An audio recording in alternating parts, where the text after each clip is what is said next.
ఈమె వచ్చింది, ఈమె పేరేంది, శ్వేత యాదవ్ వచ్చింది. ఏం చేయడానికి? ఎవరు వచ్చింది? ఇంకా మీరే చూడండి అయ్యా. ఇప్పుడు మేము చేసింది ఏంది? మేము కాంగ్రెస్ పార్టీకి లాయల్గా ఉండడం తప్ప, మేము రేవంత్ రెడ్డికి లాయల్ ఉండడం తప్ప. మినిస్టర్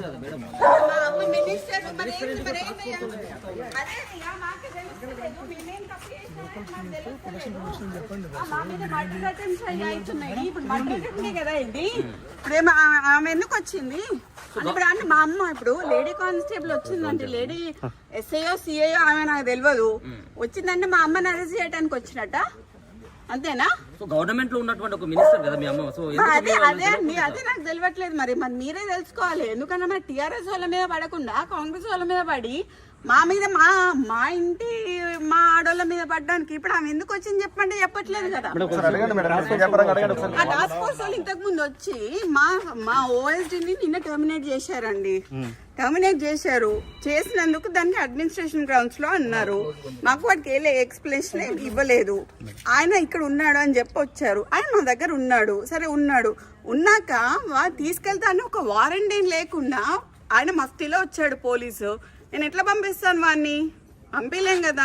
నేను అడిగాను టాస్క్ ఫోర్స్ ఏని, మీరు వారెంట్ తీసుకొని రండి నేను పంపిస్తాను అన్నాను. ఇగో ఇప్పుడు జూబ్లీ హిల్స్ వాళ్ళు వస్తున్నారు అని చెప్పి మాకు ఇన్ఫర్మేషన్ వచ్చింది.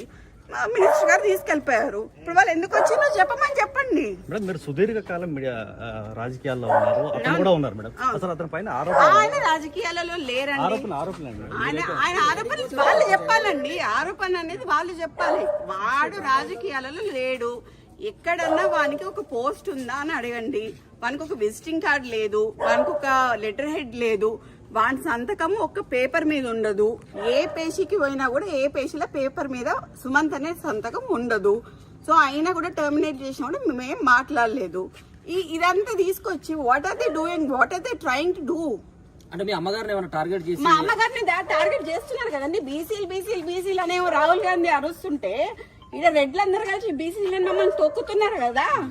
ఇప్పుడు ఎక్స్టార్షన్ చేసిండ్రు అని మాకు వచ్చిన సమాచారం ప్రకారం ఏంటి అంటే, సుమంత్ గారి మీద అభియోగం ఏంటి అంటే, సుమంత్ గారి మీద అభియోగం ఏంటి అంటే, ఉత్తమ్ కుమార్ రెడ్డి గారి హుజూర్ నగర్ కాన్స్టిట్యున్సీలో డెక్కన్ సిమెంట్స్ అనేది ఉన్నది. డెక్కన్ సిమెంట్స్ లో ఉన్న ఆయనని మా సుమంత్ ఓఎస్డి అతను పిస్తల్ పెట్టి ఎక్స్టార్షన్ చేసిండ్రు అని చెప్తున్నారు. ఓకే, పిస్తల్ ఎక్కడ ఉన్నాయండి? ఇప్పుడు నాకు అర్థంగా ఇదంతా ఎక్కడికి తీసుకొస్తారు అని అంటే, మా నాన్నని ఏం చేయడానికి తీసుకొస్తారండి. మా నాన్న రిఫార్మ్డ్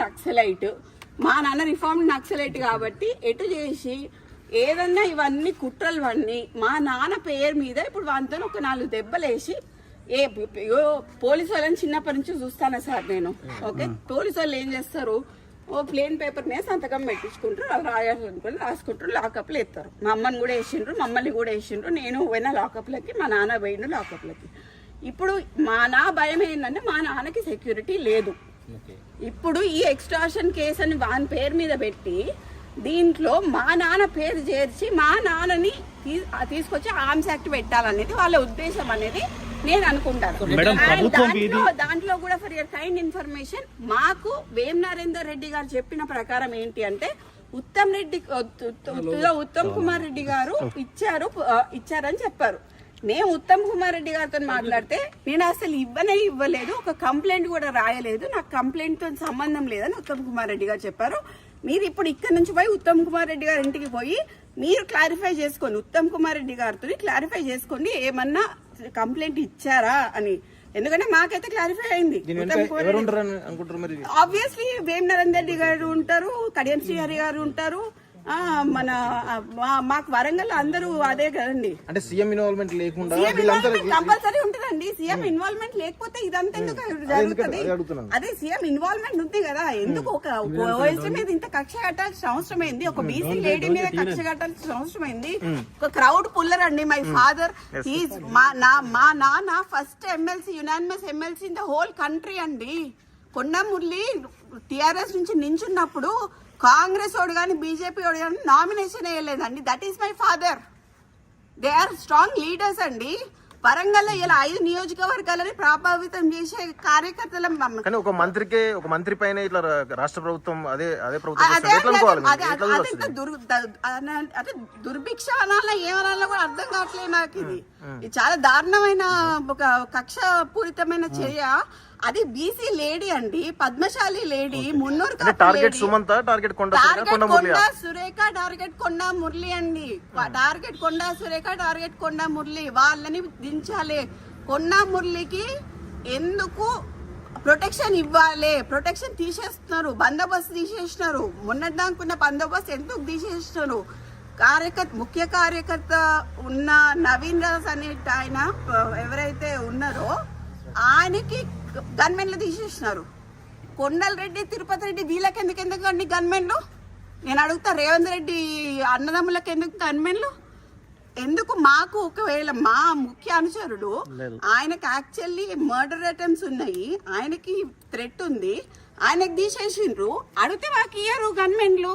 మరి తిరుపతి రెడ్డికి, కొండల రెడ్డికి ఏమున్నాయండి? మేడం పొంగులేటి శ్రీనివాస్ రెడ్డి యొక్క హస్తం ఏమైనా ఉందా? మొన్నటి వరకు అది మొత్తం ఆయన అండి. పొంగులేటి శ్రీనివాస్ రెడ్డి, వేం నరేందర్ రెడ్డి, రేవంత్ రెడ్డి చేస్తున్నారు. ఓకే, బీసీ మంత్రులను తొక్కాలని చూస్తున్నారు. ఇది కరెక్ట్ కాదండి. తెలుగుదేశం మేము తెలుగుదేశంలో కొట్లాడినాము, టీఆర్ఎస్ లో కొట్లాడినాము, అన్నిట్లో కొట్లాడినాము. కానీ ఇట్లా సొంత పార్టీలనే మాకు ఇట్లాంటివి జరుగుతాయని మాత్రం మేము ఎప్పుడు అనుకోలేదండి. చాలా దురదృష్టకరం. అండ్ దీంట్లో నేను మాత్రం ముఖ్యంగా చెప్తున్నా, యాజ్ అ డాటర్గా, మా నాన్న దీంట్లో మా నాన్నని కానీ, మా అమ్మని కానీ, మా ఇప్పుడు సుమంత్ అనే అతన్ని కానీ, అతను మా ఫ్యామిలీ మెంబరు, వానికి కానీ ఏమైనా హాని జరిగితే మాత్రం తీవ్ర పరిణామాలు ఎదుర్కోవాల్సి వస్తుంది గవర్నమెంట్. దీంట్లో పొంగులేటి హస్తం ఉన్నది, దీంట్లో రేవంత్ రెడ్డి హస్తం ఉన్నది, వేం నరేందర్ రెడ్డి హస్తం ఉన్నది. వాళ్ళు ముగ్గురు బాధ్యులు అవుతారు. వాళ్ళు ముగ్గురు బాధ్యులు. మినిస్టర్ గారే కదా ముఖ్యమంత్రికి కానీ మిగతా మంత్రులకు ఏమైనా ఫోన్ చేసే ప్రయత్నం చేయాలి. ఉత్తమ్ కుమార్ రెడ్డికి ఫోన్ చేశారు సార్. ఉత్తమ్ కుమార్ రెడ్డికి ఫోన్ చేస్తే మాకేమని ఇచ్చారు? ఉత్తమ్ కుమార్ రెడ్డి ఇచ్చారు కంప్లైంట్ అని చెప్పారు. ఉత్తమ్ కుమార్ రెడ్డి కంప్లైంట్ ఇచ్చారు. ఎవరండి? ఒక 2 minutes రగన్నతో మాట్లాడాను. రగన్న, ఉత్తమ్ కుమార్ రెడ్డి ఇచ్చిండు కంప్లైంట్, ఏమని ఎక్స్ట్రాషన్ చేసిండు, పుస్తలు పెట్టి ఎక్స్ట్రాషన్ చేసిండు అని కంప్లైంట్ ఇచ్చిండు అని చెప్పిండు రగన్న.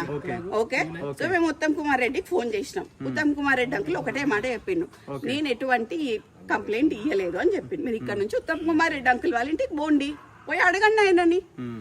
ఇప్పుడు డక్కన్ సిమెంట్స్ కి సంబంధించిన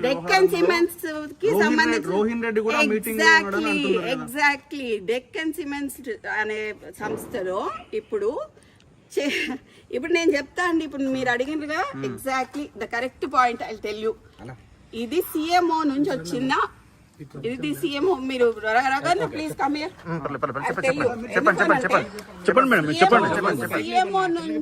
సిఎంఓ నుంచి ఎవరు ఇప్పుడన్నా మీరు చెప్పిన పేరేంటిది? రోహిన్ రెడ్డి. ఆయన ఎవరు? సీఎం కి దగ్గర, అంతేనా? పక్కన ఉంటాడా? ఆయన వచ్చి సుమంత్ ని ఏంటిది మ్యాటర్ అని అడిగిండు డెక్కన్ సిమెంట్స్ గురించి. అడిగితే రోహిన్ రెడ్డి ఆఫీస్ లో సుమంత్ ను రోహిన్ రెడ్డి కలిసి కూర్చొని మాట్లాడి డెక్కన్ సిమెంట్స్ వాళ్ళతో మాట్లాడిండ్రు. దాన్ని బెదిరించుడు అన్నారు. సరే, బెదిరించుడు అంటే, ఎక్స్టార్షన్ అంటే, పిస్తల్ పెడితే దాంట్లో రోహిన్ రెడ్డి ఉండాలి, అప్పుడు సీఎం రేవంత్ రెడ్డి కూడా ఉండాలి. అంటే రోహిన్ రెడ్డి దగ్గరికి సుమంత్ పిలిస్తే వెళ్ళిండా, లేకపోతే ఇద్దరు కలిసి చేసిరా? రోహిన్ రెడ్డి సుమంత్ ని పిలిచిండు. ఓకే, సీఎం రోహిన్ రెడ్డికి చెప్పిండు, రోహిన్ రెడ్డి సుమంత్ ని పిలిచిండు, సుమంత్ ను రోహిన్ రెడ్డి కలిసి రోహిన్ రెడ్డి ఆఫీస్ లో మాట్లాడిండు. ఇది సీఎం నుంచి వచ్చిన ఆదేశం ప్రకారం రోహిన్ రెడ్డి చేసిండు. అయితే ఇప్పుడు ఏముంటదండి, ఏం జరుగుతుంది అని అడుగుంటారు, అంతే కదా. దేని గురించి అనేది తెలియాలి కదా. ఇప్పుడు ఎక్స్ట్రాక్షన్ చేసిండు అంటున్నారు కదా, పిస్తల్ ఉన్నది అంటున్నారు కదా, రోహిన్ రెడ్డి అయితే ఉన్నాడు కదా, మరి రోహిన్ రెడ్డి సాక్ష్యం చెప్పాలి. ఇప్పుడు సీఎంఓనే, మరి ఇప్పుడు సీఎం పెట్టించినట్టే కదా పిస్తల్. రోహిన్ రెడ్డి ఇంట్లోనేనా డిస్కషన్ అంతా? ఆఫీస్ లో అండి. ఎక్కడ అంటే పక్కన, ఇప్పుడు ఆయన ముఖ్యమంత్రి కార్యాలయం. ఎగ్జాక్ట్లీ. మరి ఇప్పుడు సీఎం తెచ్చిండా పిస్తలు? సీఎం ఇచ్చిండా పిస్తలు? అంతే, సీఎం ఇచ్చిండు. రోహిన్ రెడ్డి నమ్మనాలి. ఇప్పుడు సుమంత్ ఎక్కడ కూర్చుంటే రోహిన్ రెడ్డి అక్కడ కూర్చోవాలి, సుమంత్ ఎక్కడ పోతే రోహిన్ రెడ్డి అక్కడ పోవాలి, సుమంత్ ఎక్కడ అరెస్ట్ అయితే రోహిన్ రెడ్డి అక్కడ అరెస్ట్ కావాలి. ఎవరు చేసినా కూడా రోహిన్ రెడ్డి, సీఎం ఇద్దరు అరెస్ట్ కావాలండి. అంటే ఇప్పుడు సుమంత్ దగ్గర తుపాకీ పిస్టల్ ఉంది అని అంటే అది కొండామురళి ఇచ్చిండని అంటారేమో రేపు. అదే చెప్తున్నా కదండి. అందుకనే మా నాన్నకి ఎటువంటి ఏమన్నా జరిగితే మాత్రం నేను ఒప్పుకునేది లేదు. ఎందుకంటే రోహిన్ రెడ్డి సీఎం ఆఫీస్ నుంచి డైరెక్ట్ గా వచ్చి ఆయన ఆఫీస్ లో కూర్చొని సుమంత్ని పిలుచుకున్నాడు. మరి సీఎం ఇచ్చినట్టున్నాడు పిస్తల్. సీఎంఏ ఇచ్చుంటాడు కదా. ఇక్కడ నుంచి ఇక్కడికి వచ్చింది అని అంటే పిస్తల్ సీఎంఏ ఇచ్చుంటాడు కదా. మరి మా నాన్న పేరు తీసిండు అనుకోండి, ఈజ్ ఏ రిఫార్మ్డ్ నక్సలైట్ అండి. My father is a reform naxalite, left ideology ఉన్నాడు. సో దాన్ని బేస్ చేసుకొని అంతకుముందు కేసెస్ ఉన్నాయి. దే ఆర్ ఆల్ ఎగ్జిక్యూటెడ్, అన్నీ అయిపోయినాయి కేసెస్. మళ్ళీ ఇట్లా కక్షపూరితంగా చేద్దామని ట్రై చేస్తున్నట్టున్నారు. ఎట్లా కొండమూర్లిని దొక్కాలి, వరంగల్ కొండమూర్లి నడవద్దు, కొండమూర్లి బయటికి వస్తే జనాలు వస్తారు, ఇవన్నీ బీసీ లీడర్లను దొక్కాలి అని చూస్తున్నారు. ఆ ఇద్దరు బీసీ లీడర్లను దొక్కితే ఏమొస్తుందండి? కడియం శ్రీహరికి ఏమొస్తుంది, వీళ్ళందరికి ఏమొస్తుంది? మాకు వేం నరేందర్ రెడ్డి ఆల్రెడీ అంతకు ముందు వరంగల్ ఈస్ట్ లో నించున్నారండి. వరంగల్ ఈస్ట్ మీద కన్నేసిండు ఆయన. ఎటు చేసి కొండా సురేఖని బయటికి పంపిస్తే వరంగల్ ఈస్ట్ ఆయన సొంతం అవుతుంది అని చూస్తున్నాడు. అది వరంగల్ ఈస్ట్ లో అంతకు ముందు ఆయన నించున్నాడు, ఆయన కంటెస్ట్ చేసిండు, ఆయన ఓడిపోయిండు. సో ఇప్పుడు ఆ వరంగల్ ఈస్ట్ కోసం ఆయన ట్రై చేస్తున్నాడు. లేకపోతే ఏంది డ్రామా అంతేంది? ఇప్పుడు ఏది ఎటుపోయిందండి? ఇప్పుడు ఉందా పోలీస్ ఏది? అమ్మ అడగండి ప్లీజ్, వాళ్ళని అడగండి. ఇప్పుడు నన్ను అడుగుతున్నా, నేను ఇక్కడే నించుంటా, వాళ్ళని కూడా అడగండి ఎందుకు వచ్చిండ్రు. అది తెలియదండి నాకు, అది తెలియదు ఎక్కడ తీసుకెళ్ళి. మ్యామ్కి అయితే మేము చెప్పడం జరిగిందండి, బట్ ఇట్లా ఇంతవరకు జరిగేంది వరకు అయితే చెప్పలేదు.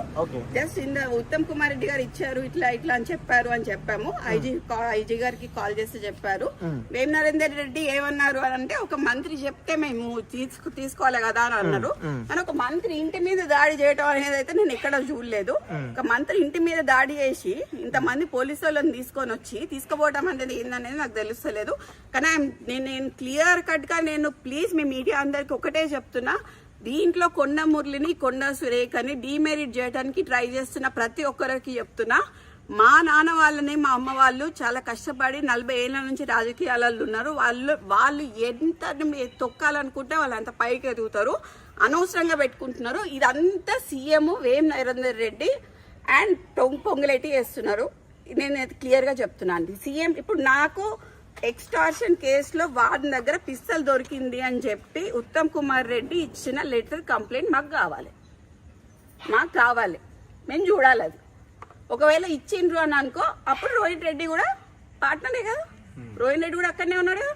రోహిన్ రెడ్డి పోవాలి కదా. రోహిన్ రెడ్డి అంతకుముందు ఎక్కడ ఉన్నాడు? సీఎం ఆఫీస్ లో ఉన్నాడు కదా. మొత్తం అందరి డేటాలు దిద్దాం, ఫోన్లు. నలుగురి అయితే ఒక దగ్గర దొరుకుతాయి కదా. సుమంత్ది, ఎవరు రోహిన్ రెడ్డిది ప్లస్ డక్కన్ సిమెన్స్ ఉంది ఒక దగ్గరనే దొరుకుతుంది. అంతకు ముందు రోహిన్ రెడ్డి ఎక్కడ ఉన్నాడో దొరుకుతుంది. ఇప్పుడు కొండా సురేఖ మీద కోపం ఉంటే ఆమె మంత్రి పదవి నుంచి తీసేయచ్చు, ఆమెను ఇబ్బంది పెట్టచ్చు. కానీ సుమంత్ని ఎందుకు వాళ్ళు కార్నర్ చేస్తారు? ఇదే అండి నేను అదే చెప్తున్నా. ఎటు చేసి ఎక్స్టార్షన్ కేసు కింద తీసుకొచ్చి మా నాన్నని ఆర్మ్స్ యాక్ట్ లకి ఇరికిద్దామని చూస్తున్నారు అనేది నా అభియోగం. నేను అనుకుంటున్నా మేబీ బికాస్ నేను చిన్నప్పటి నుంచి కేసులు చూసి పెరిగిన దాన్ని. నాకు కేసులు ఎట్లా పెడతారో నాకు తెలుసు. మంత్రి గారు ఏమైనా రెస్పాండ్ అవుతారా? లేదండి ఇప్పుడు లేదు. ఇప్పుడైతే లేరా, ఇప్పుడు వారు బయటకు వెళ్ళిపోయారు. ఏం డిమాండ్ చేస్తున్నారు మీరు చివరగా? నాకు ఎవరైతే ఉత్తమ్ కుమార్ రెడ్డి రాశారు అని చెప్తున్నారో, ఏది పిస్తల్ పెట్టి రాశారు అని చెప్తున్నారో, నాకు ఆ పేపర్ కావాలి. I needed paper. అండ్ ఈ డ్రామా అంతా ఏంది? ఈ పోలీసు వాళ్ళందరూ ఎందుకు వచ్చిండ్రు, మా ఇంటికి మీదకి ఎందుకు వచ్చిండ్రు అనేది నాకు కావాలి. That's it.